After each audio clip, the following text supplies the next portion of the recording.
Alright, so this is our first video here. This is now America Enters World War II.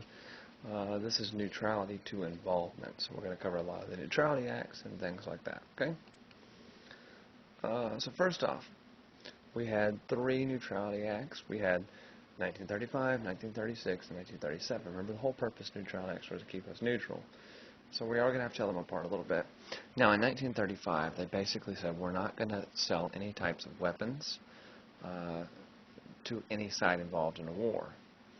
And so this had to, once the president had declared the existence of belligerency, or there had been in existence fighting. In other words, we can't sell weapons to anybody like Germany or England or France or anybody like that that's going to get into a war.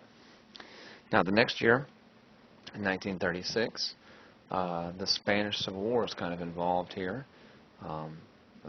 We again decided we're not going to sell any weapons to anybody like that, non-committee stuff. Also, we're not involved in the Spanish Civil War. We're not going to get involved there. We're actually going to embargo on both sides, and so there it is.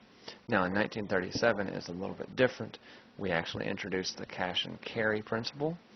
Warring nations wishing to trade with the U.S. would have to pay cash for the non-military purchases and carry the goods from U.S. ports to their own ships. And American nations, again, you couldn't travel on ships of belligerent nations. So you can tell there's we're getting involved here.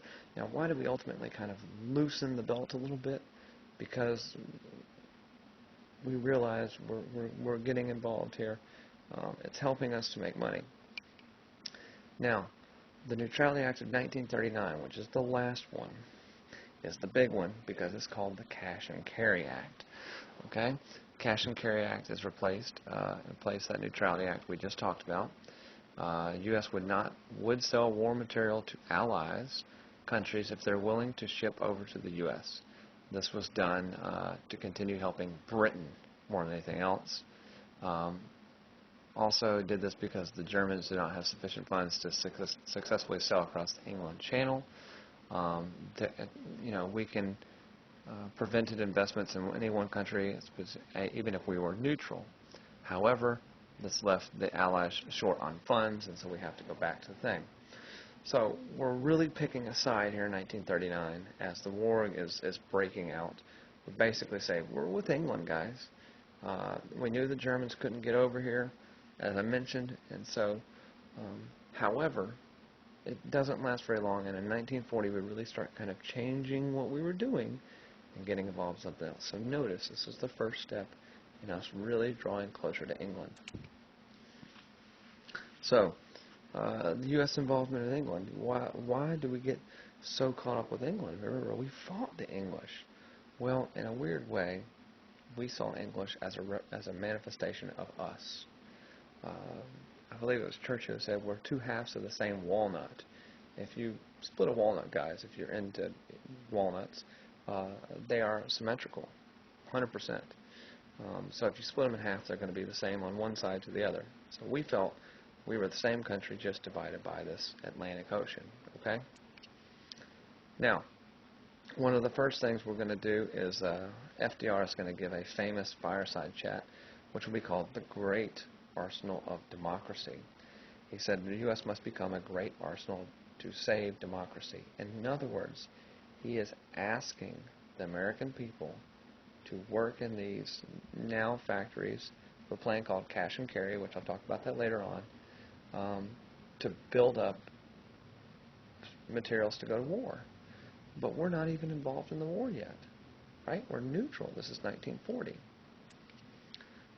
Then there is a deal announced that's called the Basis for Destroyer deal. Basically, Britain got some old destroyers of the U.S. Navy, and we got 8 military bases. So it was basically kind of, I'll help you, you help me. FDR again says we are neutral because he says no money was exchanged. And the last part here, before we really get involved, FDR will give a very famous speech entitled the Four Freedoms speech. The four freedoms are all represented there: freedom of worship, freedom of speech, freedom from fear, freedom from want.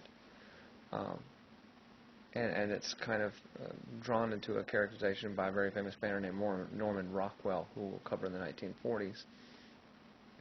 But he says, these four freedoms we share with, and basically he goes as far as he possibly can without explicitly saying, we've got to help England in this war. We can no longer be neutral.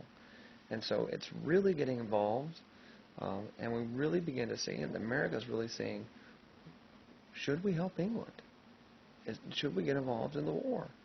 And it comes up to a big debate in Congress, which will be the subject of the next video we're going to look at here.